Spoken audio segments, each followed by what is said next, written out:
बहुत स्वागत है आपका। आप देख रहे हैं मुद्दा, मैं हूं आपके साथ नेहा दुबे।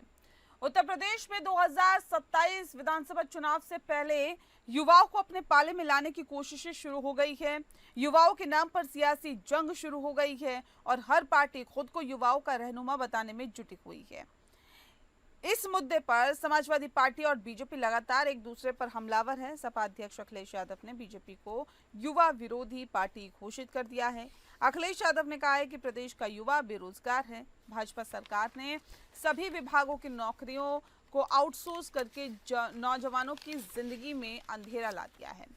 इतना ही नहीं, अखिलेश यादव ने कहा है और ये दावा भी किया है कि भाजपा साजिश के तहत विभागों का निजीकरण कर रही है और अब बिजली विभाग इस सरकार के निशाने पर है। बिजली व्यवस्था को अपने चहेतों को देकर सरकार बड़ी संख्या में युवाओं को नौकरी और आरक्षण से वंचित करने का षड्यंत्र कर रही है।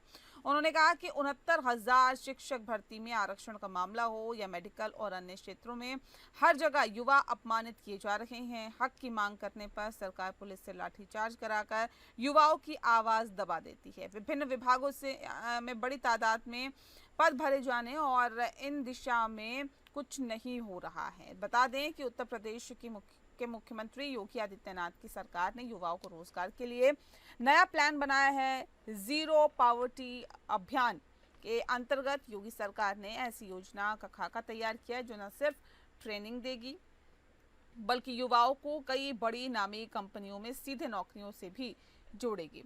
इस अभियान की शुरुआत के पहले चरण में 300 गरीब परिवारों के मुखियाओं को व्यावसायिक प्रशिक्षण देकर आगे बढ़ाया जाएगा, जिनसे उन्हें 18,400 रुपये प्रति महीने सैलरी मिलेगी। नौकरियों से जोड़ा भी जा सकेगा और साथ ही साथ बता दें आपको, खास बात ये भी है कि ट्रेनिंग पूरी होने के बाद इन लोगों को नौकरी के लिए परेशान नहीं होना होगा। कंपनियां खुद ही इन लोगों तक पहुंचेगी।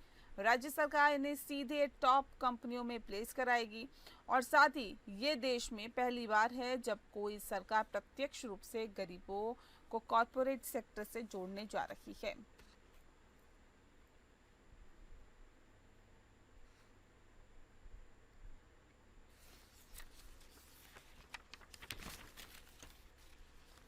इस विषय पर तफसील से चर्चा करेंगे। खास मेहमान हमारे साथ मौजूद है, उनसे आपका परिचय करा देते हैं। इस वक्त हमारे साथ अश्विनी शाही जी हैं, नेता हैं भारतीय जनता पार्टी के। अश्विनी जी, बहुत बहुत स्वागत है आपका। हमारे साथ संत कुमार पासी जी जुड़ गए हैं, जो कि प्रवक्ता हैं समाजवादी पार्टी के। बहुत स्वागत है संत कुमार पासी जी आपका। सबसे पहले मैं रुक करती हूँ अश्विनी जी का। अश्विनी जी, देखिए 2027 विधानसभा चुनाव के लिए सभी चाहते हैं कि उनके ही पास जाए वोट, युवाओं का खास तौर पर। युवा जो हैं एक अहम वोटर्स रहते हैं और सभी की नजरें उस पर रहती हैं। आप लोग युवाओं के लिए क्या कर रहे हैं? क्यों आप लोगों को ऐसा लगता है कि एक बार फिर से योगी सरकार को युवा वोट देगा? नेहा जी, देखिए उत्तर प्रदेश के इस कार्यक्रम को चुनाव से अगर न जोड़ा जाए तो ज्यादा बेहतर है, क्योंकि माननीय योगी आदित्यनाथ जी ने 2017 में जब सत्ता की कमान संभाली तो अखिलेश जी के द्वारा दिया गया बीमारू राज्य था ये। बीमारू राज्य को आज पूरे देश में नंबर 2 पर ले आकर खड़ा करने वाले माननीय योगी आदित्यनाथ जी का ये एक मिशन है कि उत्तर प्रदेश को, युवाओं को और उत्तर प्रदेश की रहने वाली सभी जनता को हम जीरो टॉलरेंस भ्रष्टाचार में देंगे, जीरो टॉलरेंस हम जो अपराध में देंगे, और अब जो है रोजगार में जीरो पॉवर्टी का नारा दिया इन्होंने। ये बताइए, किसी सरकार को ये सूझ आई थी? अखिलेश जी का बयान आपने बहुत लंबा पढ़ा। अखिलेश जी को अपने आत्मनिरीक्षण करना चाहिए कि उनके 12 से 17 के दौर में 17% की बेरोजगारी उत्तर प्रदेश में थी और आज 3% से नीचे है। मैं कहता हूं, अभी उन्होंने कहा कि ये कर दिया वो कर दिया, उसमें जाता नहीं, ना दिखाना चाहता हूं 2 लाख पुलिस वालों की। पहले इनके में हाई कोर्ट और सुप्रीम कोर्ट को दखल देना पड़ता था इनको भर्तियों में, अब वो स्थिति नहीं रही। अब समस्याएं एकदम जो है सुधर चुकी हैं। हम निदान पर बात करते हैं, समस्या पर बात नहीं करते। नहीं, ये तो कह रहे हैं कि आप लोग निजीकरण की तरफ रुख कर रहे हैं। सरकारी नौकरियां रह नहीं गई क्या? अब युवा निजी नौकरियां करने को परेशान है, वो भी कभी भी तुरंत सर्टन निकाल देती हैं, बंद हो जाती हैं। नेहा जी, अब देखिए, इसका जवाब भी मैं देता हूं। 2012 से 17 तक अखिलेश यादव जी ने 1,95,000 नौकरियां दी। 5 साल तक थे। उस समय क्या युवा बेरोजगार नहीं थे? या सारे डिप्टी कलेक्टर लगे हुए थे या कलेक्टर लगे हुए थे? लेकिन 17 से और 22 के अंदर 5 साल में हमने 6.5 लाख सरकारी नौकरियां देने का काम किया इस सरकार ने, योगी सरकार ने। अब 6.5 लाख बनाम 1,95,000 आप देख लीजिए, अपने आप समझ में आ जाएगा। उत्तर प्रदेश में आज 40 कंपनियों से जो बात हुई है, ये जीरो पॉवर्टी की बात कर रहे हैं, तो 40 कंपनियां जिसमें टाटा, अडानी, स्टेट बैंक भी है, 18,400 रुपए 300 मुखिया को कौशल विकास के अंदर ले आकर अगर इसमें शामिल कर रहे हैं तो एक पहल है, इसकी सराहना करनी चाहिए। पहले क्या होता था, ठीक है, मैं आ रही हूँ संत कुमार पासी जी, उत्तर प्रदेश को आप बीमारू हालत में छोड़ के गए थे ऐसा आरोप लग रहा है। अब कह रहे हैं कि उत्तर प्रदेश को हम तो उत्तम प्रदेश बना रहे हैं, लेकिन समाजवादी पार्टी से देखा नहीं जा रहा, नहीं देखा जा रहा है कि युवा अब नौकरी कर रहे हैं, नहीं देखा जा रहा कि इतनी कंपनियां खुद प्लेसमेंट दे रही है, नहीं देखा जा रहा कि कौशल विकास की तरफ जो सरकार है कितना ज्यादा फोकस कर रही है उसको बढ़ाने के लिए, ताकि युवा ज्यादा से ज्यादा रोजगार प्राप्त कर सके, अपना खुद का भी वो उद्योग लगा सके। इतने इस तरह से स्किल डेवलपमेंट किया जा रहा है, क्या वाकई नहीं देखा जा रहा क्या समाजवादी पार्टी से? और क्या बेरोजगारी उस दौर में नहीं थी जब खुद अखिलेश यादव मुख्यमंत्री थे? देखिए नेहा मैम, कहने को ये कुछ भी कहा, ये जो कहा है वही सही और जो हम लोग कहा है वो गलत। ये जो कहा है वही सही, हम जो लोग जो कहा है वो गलत। अब आप ये समझ लीजिए, अब इनके कहने से कैसे मान लिया जाए कि उत्तर प्रदेश को जो है 17 में समाजवादी पार्टी ने बीमारू हालत में छोड़ दिया था? ये इसका क्या प्रमाण है? कहने को तो हम भी कहते कि आपने कुछ भी किया है। देखिए, मैं सम्मानित भाजपा के प्रवक्ता साहब से यह जानना चाहता हूँ कि इकोनॉमिकल मेथड के अनुसार प्राइवेटाइजेशन जन कल्याण के लिए फायदेमंद है या नुकसानदेह? आप कितनी नौकरी कहाँ दे रहे हैं, किसको दे रहे हैं, ये बात बाद में है। पहले आप ये बताइए कि ये जन कल्याण के लिए जो आप प्राइवेटाइजेशन कर रहे हैं, ये जन कल्याण के लिए फायदेमंद है या नुकसानदेह अकॉर्डिंग टू इकोनॉमिकल मेथड? जवाब दीजिए, बताइए, जवाब दीजिए अश्विनी जी। निजीकरण, वही जिस बात का मैं प्राइवेटाइजेशन की बात कर रही थी, वो फायदेमंद है या नुकसानदेह? नेहा जी, एकदम जवाब देता हूँ। बहुत अच्छा पासी जी ने सवाल पूछा, लेकिन पासी जी एक सवाल आपके लिए और मैं छोड़ जाता हूँ, जवाब भी दे रहा हूँ आपका, कि ये विनिवेश का गुरु किसको कहते हैं ये आप पूछ लीजिएगा, और चाहे नहीं हो गूगल में सर्च कर लीजिएगा कि विनिवेश किसने शुरू किया हिंदुस्तान में। तो ये यूपीए सरकार में ही शुरू हुआ था, तो उस समय क्या हानिकारक था या लाभदायक था, ये सोच लीजिएगा। दूसरी बात आता हूँ, हम लोग बहुत छोटे से तब से देख रहे हैं, दिल्ली में एक एयरपोर्ट है बहुत बड़ा सा, उसका देख रेख और उसको बेच दिया गया था किसके हाथ में? GMR के हाथ में। तो किसने बेचा था, मतलब विनिवेश किसने किया था उसमें? ये यूपीए सरकार जिसमें आप सहयोगी थे पासी जी। दूसरी बात, हल्ला करते हैं अडानी को बंबई एयरपोर्ट बेच दिया गया। बंबई एयरपोर्ट अडानी ने खरीदा किससे? एक विदेशी कंपनी को बेचा गया था, उससे अडानी ने खरीदा। तो अब भाई वो बेचा किसने था? तो यूपीए सरकार ने। तो अब आप लोगों को ये विनिवेश बुरा लग रहा है, पहले बड़ा अच्छा लग रहा था। तीसरी बात मैं कहना चाहता हूं कि अगर आप काम कर रहे हैं, उत्तर प्रदेश में बीमारू राज्य था, 17% की बेरोजगारी, आप जो इकोनॉमिक टाइम्स और उसकी बात कर रहे हैं आप इकोनॉमिकल सर्वे की, तो आप देख लीजिएगा 17% आपकी सरकार में था, आज 3% बेरोजगारी है। तो फर्क कितना है? सैफई में आप लोगों ने एक एयर स्ट्रिप बनवाया, हवाई अड्डा नहीं बनवाया, एयर स्ट्रिप बनवाया, जिसमें आपके माननीय नेताजी के रिश्तेदार और उनके चहेते वहां पर लैंड करते थे और वहां से उड़ जाते थे। उससे किसको फायदा है? हमने क्या किया? हमने 5 एरोड्रम नहीं बनवाया, हमने एयरपोर्ट बनवाया, हमने वाटरवे शुरू किया। बनारस से लेकर हल्दिया तक व्यापार होता है और एक्सप्रेसवे की तो बहार है उत्तर प्रदेश में, पूरे देश में। अंधा भी आदमी कोई पूछेगा एक्सप्रेसवे कहाँ है, तो ये जनरल नॉलेज का सवाल हो गया है कि उत्तर प्रदेश में सबसे ज्यादा एक्सप्रेसवे है। तो ये विकास की धारा हम बहा रहे हैं। आज 40 लाख करोड़ से ऊपर का जो निवेश आ रहा है पासी साहब, ये जीरो टॉलरेंस अपराध के प्रति है। और मैं आपसे कहूंगा कि एक संगठित अपराधी गिरोह का नाम बताकर जाइएगा कि जो अपराध कर रहा हो, उसके नाम रोज आ रहे हो, जैसे अतीक और मुख्तार हुआ करते थे, वो मिट्टी में मिला दिए गए। यहाँ पर जब हम कहते हैं कि भाई नहीं मानेगा, पुलिस पर गोली चलाएगा तो उसको ठोक दिया जाएगा, तो आप इसका विरोध करते हैं। हम मिट्टी में मिला देंगे, उसका आप विरोध करते हैं। आप विकास दुबे का समर्थन करते हैं, तो समस्या ये है। और अतीत पे नहीं हो रही है, इसलिए आप मुद्दे पे ही बात नहीं, मुद्दे पे बात कर रहे हैं संत कुमार पासी जी। लेकिन 2014 7.6 बेरोजगारी दर, 2015 7.63 बेरोजगारी दर, 2016 7.60, 17 7.62 फीसदी, मतलब परसेंटेज।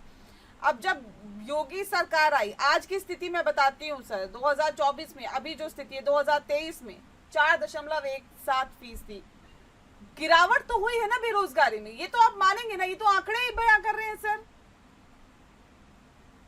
देखिए नेहा मैम, मैं आपके आंकड़े से चलिए मान ले रहा हूँ कि बेरोजगारी दर में कुछ कमी आई होगी, हो सकता है, लेकिन जैसा कि अभी भाजपा के प्रवक्ता जी ने कहा कि यह निजीकरण का सिलसिला जो है यूपीए सरकार में शुरू हुआ, हम उसके सहयोगी थे। तो मैं भाजपा के सम्मानित से यह जानना चाहता हूँ कि जब यूपीए सरकार में कुछ खामियां थी या उसके कार्य जनता को नहीं पसंद आए, भारत की जनता को, तभी तो वो आपको लाई। तो आप यूपीए सरकार वाला ही काम कर रहे हैं या उससे कुछ अलग चीजें करना चाह रहे हैं? ठीक है, आप यूपीए वाला अगर सरकार, यूपीए सरकार का ही सारा काम आप करना चाह रहे हैं, उसको ही फॉलो कर रहे हैं, तो फिर जनता ने भी समझ लीजिए कुछ बदलाव नहीं किया। देखिए अश्विनी जी, आप लोगों ने यही कहा कि यूपी सरकार के वक्त में सबसे पहले विनिवेश हुआ था और वहीं से शुरुआत हुई थी। तो वही सवाल संत कुमार पासी जी पूछ रहे हैं कि क्या उसी नीति पे आगे चल रहे हैं आप लोग, यूपीए की नीतियां लेके आ रहे हैं? नहीं नेहा जी, देखिए यूपीए की नीतियां, ऐसा नहीं है कि यूपीए सरकार की सभी नीतियां खराब होती हैं। हम लोग कई नीतियों को आगे बढ़ाया है हम लोगों ने, उसमें बहुत सी चीजें हैं। मगर ये फैसला पासी साहब को ये समझना चाहिए कि हर 5 साल बाद जनता के हाथ में होता है, और जनता ने इनको नकार दिया, क्योंकि 56 सालों से ये लोग देश को जो है जिन नीतियों में बगैर नीतियों के करा रहे थे, तो 56 साल तक, अभी तो हमारा 11 साल ये हुआ है, 6 साल हमारे श्रद्धेय अटल जी का था, तो अभी हम लोग 20 साल के आसपास नहीं पहुंचे हैं। तो 56 साल बनाम जो है 17-18 साल, इसमें भी सोचना पड़ेगा। लेकिन इस 11 साल की मैं बात कर रहा हूं, हम लोग आज किस तरीके से आत्मनिर्भर हुए हैं, किस तरीके से हमने अपने जीडीपी को बढ़ाया है। उत्तर प्रदेश की जीडीपी जो है, हम 5 ट्रिलियन जो इकोनॉमी है उसमें सहयोग करने के लिए 1 ट्रिलियन की हम बात करते हैं, तो हम बढ़ रहे हैं। आज जहां हम फ्रेजाइल 5 में हुआ करते थे, आज हम टॉप 5 में, टॉप 2 में हो गए हैं। 5 में छोड़िए, पूरे देश में हम कहीं गिनती नहीं थी उत्तर प्रदेश की, आज हम पूरे देश में दूसरे नंबर पर आते हैं। तो ये उत्तर प्रदेश एक 25 करोड़ लोगों का देश है, प्रदेश नहीं है। अगर इसको देखा जाए, समझा जाए, तो विश्व का 7वां देश होगा ये। इसलिए यहाँ की जनता को सब चीज देना, अब ये लोग हर चीज का माखौल उड़ाते हैं। शौचालय दे नहीं पाए उसका माखौल उड़ाए, बिजली दे नहीं पाए हम उसका माखौल उड़ाए, गैस दे नहीं पाए उसका माखौल उड़ाए, इन्होंने ये आयुष्मान कार्ड दिया नहीं उसका माखौल उड़ाया। नहीं तो ये कह रहे ना 59,000 शिक्षक भर्ती में आरक्षण का मामला हो या मेडिकल और अन्य क्षेत्रों में, हर जगह युवा जो है अपमानित किए जा रहे हैं सरकार में। अब नेहा जी एकदम अच्छी बात है, आरक्षण का सवाल जो अभी हम, अच्छा किया आपने, धन्यवाद आपका, याद दिला दिया। प्रमोशन में आरक्षण, पासी जी उसी समाज से आते हैं जिसमें इनके प्रमोशन में आरक्षण खत्म करने वाले इन्हीं के नेता 12 से 17 के बीच में आदरणीय अखिलेश यादव जी हैं। जो एक्सीएन लगा था वो जेई हो गया, सोचिए क्या गुजरी होगी पासी जी के दिल पर और दिमाग पर। प्रमोशन में आरक्षण खत्म करने का काम इन्होंने लोगों ने किया, और आज आरक्षण की बात कर रहे हैं। अरे भाई, ये तो पर्ची पर, शिवपाल यादव की पर्ची पर पुलिस की भर्ती कराते थे। 69,000 शिक्षकों में हमने मैक्सिमम की भर्ती कर दी है, कुछ की बची थी, वो कोर्ट के मामले में। तो कह रहे हैं ना कि देखिए सरकार, पुलिस पर, जो सरकार है और पुलिस है, लाठीचार्ज करवाती है युवाओं पर। ऐसे में कैसे युवा वोट करेगा? आप लोगों को नहीं देगा युवा वोट।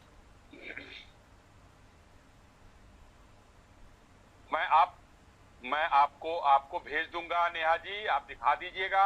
काशी में शंकराचार्य को लाठी से पिटवाने वाली समाजवादी पार्टी, लखनऊ के प्रदर्शनों में विधान भवन के आगे युवाओं को, जिसमें मैं भी था शामिल, लाठी चार्ज कराने वाली ये समाजवादी पार्टी कहेगी हम लाठियों से पिटवाते हैं। हम लोग सपोर्ट कर रहे थे। उस समय भी कुछ जो है वर्कर आए थे, उस समय आंगनवाड़ी की कार्यकर्ती थी, उसके बाद जो है कुछ शिक्षक थे। इन लोगों का प्रदर्शन चल रहा था विधानसभा के सामने और हम लोगों को घेर कर लाठियों से पीटा गया था। तो ये वो भी सरकार अपनी सरकार के बारे में सोचे। आज योगी आदित्यनाथ जी उत्तर प्रदेश में शानदार सरकार चला रहे हैं। ठीक है संत कुमार पासी जी, मैं लौट रही हूँ। जगह नहीं है। संत कुमार पासी जी कह रहे देखिए युवा तो हमारे साथ था, है और रहेगा। अब कैसे अपने पाले में करिएगा आप संत कुमार पासी जी? कहने को कोई कुछ नहीं कह सकता। आज देश के अंदर, प्रदेश ही नहीं देश के अंदर सबसे ज्यादा परेशान युवा, हाँ। पढ़ा लिखा युवा आत्महत्या करने पे मजबूर। जैसे मैं अपने तरफ से मैं इतना योग्य और काबिल अपने आप को नहीं समझता हूँ। मैं तो किताबों में जो लिखी है उसके आधार पे बात करता हूँ। जैसे आतंकवाद की परिभाषा क्या है कि जब किसी क्षेत्र विशेष की और वहाँ के लोगों की गवर्नमेंट सरकार के द्वारा अवहेलना होती है, तब वहाँ के लोग एक सीमा तक अवहेलना होने के बाद वहाँ के लोग आतंकवाद के उतारू होते हैं। हाँ।